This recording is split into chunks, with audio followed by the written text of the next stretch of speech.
There's a new me coming out, and I just have to live, and I wanna give. I'm completely positive. I think this time around I am gonna do it like you never knew it. Oh, I'll make it through. The time has come for me to break out of the shell. I have to shout that I am coming out. I'm coming out. I want the world to know. Welcome to the show, Never Too Late Ever, where we focus on making the next chapter of your life the very best chapter ever. I am your host, Lorraine Hoving, and I am so glad you are joining us today. If you're out in the car, wherever you are listening, stop and listen. Open your heart, open your ears, and listen. You may find a gem, a treasure that you can apply to your life today. Today, our guest is here again. He was here with us last week. His name is Cody Byrns. Hi, Cody. Hello. Well, welcome. I'm glad you're here. Let me tell you a little bit about Cody so that you can be inspired. If you listened last week, you will learn a little bit about Cody, that he had something tragic happen to him in 2013, and it changed the course of his life. He's turned that story into good and hope for others.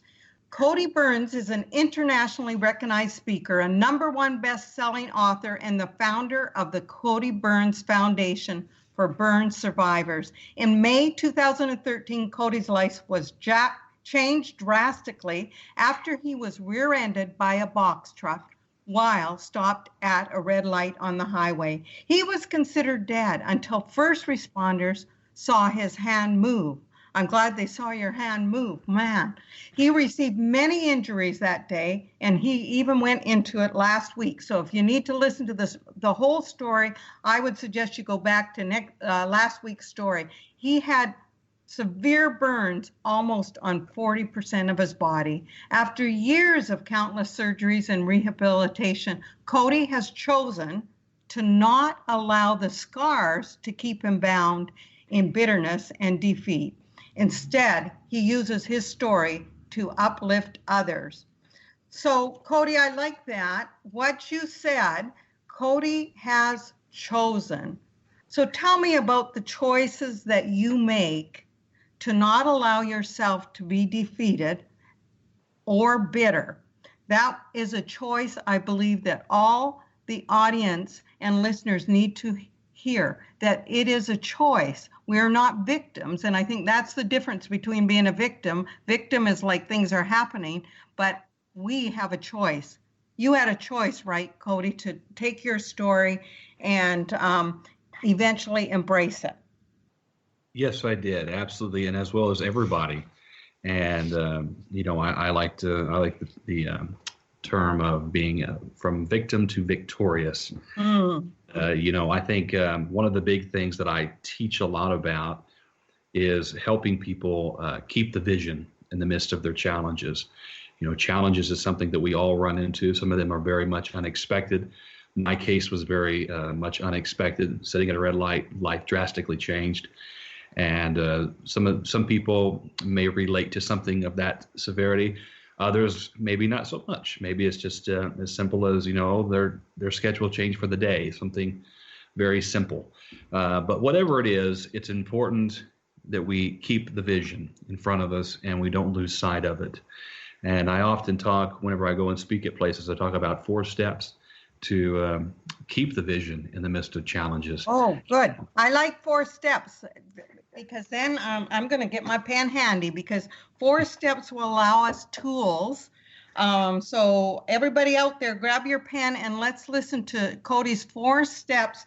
And this is 4-step process to what? To keep the vision in the midst of challenge. Keep your vision. Okay. Yeah. And I think, I always start with number 1, and that is embracing your current reality.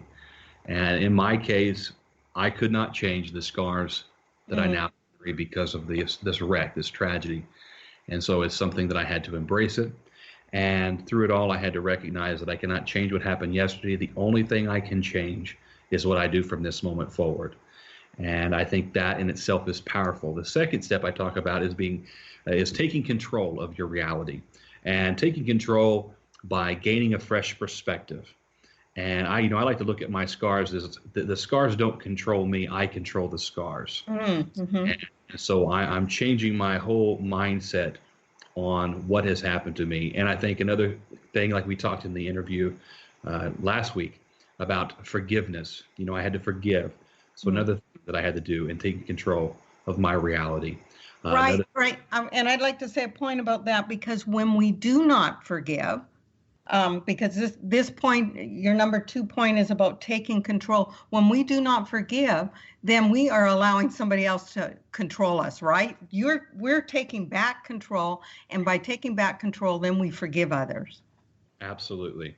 Yes, and forgiveness, it really is. It's one of those things that we do more so for ourselves, really. Mm-hmm. And in my case, this was very necessary. And so also, when taking control of your reality, I would say develop a game plan that would help you get to the other side. What are some of the steps that you're going to take to get through this experience? In my case, I had many surgeries. I had to go to rehab. And there's different things I had to put out there to see my recovery take place. And also, when taking control of my reality, I had to find good mentors and other people that would encourage me. Finding people that believe in you, believe the best of yourself. We talked a little bit about that last week as well. And then also, when taking control, is reminding yourself of your why. Why do you want to get better? Why do you want to get on the other side of this experience? And in my case, it was the vision. And, my mom, she encouraged me, as well as my whole family. They were all there. But specifically, I heard my mom say this, Cody, don't lose sight of your vision. And, my vision is my why. I wanted to give hope to people, encourage people. If I were to give up and play the victim, what kind of an example is that setting to others? The greatest message, and I'm trying to remember who quoted this or who I'm quoting here, but I think it was St. Francis. I can't remember the last name, but anyhow, the greatest message you can live is basically let me reword that. The greatest message you can teach is how you live your life. I think Francis does preach the gospel, if necessary, use words. That's why I'm getting that little mixed up, but it's similar in a way. And so, remembering my why, I want to set a positive example to others. And so embracing your current reality, taking control of your reality. And step 3 is trusting the process and being persistent. And okay. Mm-hmm. And so through this, the surgeons wanted to amputate a few of my fingers because my burn injuries were so bad. My family was there, and they said to the surgeons, "Do whatever you can to save his fingers. He juggles." And just as in our last interview, I spent a lot of time as a professional juggler, and so that was always something that I enjoyed doing, and it was a great icebreaker for the audiences that I had spoken at, and as well as I still do to this day. And but because of the burns, I had many different surgeries trying to regain the mobility that I used to have. There was a lot that I didn't gain back, but I still have my fingers. But I had to embrace the fact and trust the process, and still, in spite of it all, be persistent and know that good things are still going to come about, even though. Right. I think it's one thing to have a plan set out. You have to understand that sometimes some things will change, so we have to adapt to our changes. But no matter what, just keep moving forward. Everything's going to pan out in the long run. Right. And so did you say that your juggling, again, is just a little bit more limited? Is that what you said? Yes. And this is really a message in itself. I cannot juggle as good as I used to, but I make the most of what I can do. Right. And I think there's a lot that could benefit from that statement. Yeah. You make the most of what you can do. And what I think is amazing is your family was there, your mentors, to let them know that they they didn't want the doctors to they didn't want you to lose your fingers, and they were there to be your advocate. So that's pretty amazing. Yeah, it's so important. Although the doctors, from what I'm told, got kind of a a chuckle out of that because they're like, "You're kidding me? He juggles." But Yeah. see, God's still using that, and he's just using it kind of just in a different form because you get to still tell your story through it. I love it. I love it. So trust the process and perseverance. Yes, and through all this, I think it's also important to remind yourself that you're not alone. I think the feeling of being alone is often one of the most difficult hurdles individuals have to overcome when going through difficulties in their life. I had to think about my case. Whenever I was up in the burn unit, I wasn't the only burn patient there. That unit was full. And a few of those patients didn't make it out of there, unfortunately. And so you have to look at the big picture of things. You're not alone in the process. And the fourth step I tell people is be confidently you. And, be yourself. Don't try to be somebody else. Be yourself and own it, really. And I talked about it in the last one. There comes a point where we embrace our scars, but then we have to get to that point where we celebrate our scars. And I'm now celebrating the fact that, I went through that, and it's only with God's help. I give God credit. I couldn't do this without God, in all honesty. But I went through that, and I celebrate the fact that I survived, and I'm here today, and I choose to be a better man today than I was 6 years ago before the wreck. And so, Cody, what would you say the difference is between embracing and then going a step further? I see it as a step further. So going from embracing, which is accepting, I guess, and then celebrating, because that's a far reach for some people to go from the embracing, okay, I finally accepted it, to actually celebrating it. How did you get there, and what does that mean to you, celebrating? Yeah, I think, and that is another level. And I talked with one of my mentors about this, and it really is. I think it's a step. It's the next step, and choosing to see the positive through this experience. And obviously, with different people, it takes time. Some stories aren't going to happen this quick, but I think taking these steps and working through it, and also reminding yourself of your why. In my case, like I said, I wanted to give hope to people. I now have a story on top of a story where it's encouraging a lot of different people that encountered scars, and it's really remarkable. And in my case, I celebrate it because I've seen God be glorified through my difficult experiences, and I see people being helped in a way they never have if I hadn't gone through this experience. So it's really something that I rejoice that God brought me through this, and I love Romans 8:28, and we know that in all things God works together for the good of those who love Him and are called according to His purpose for them.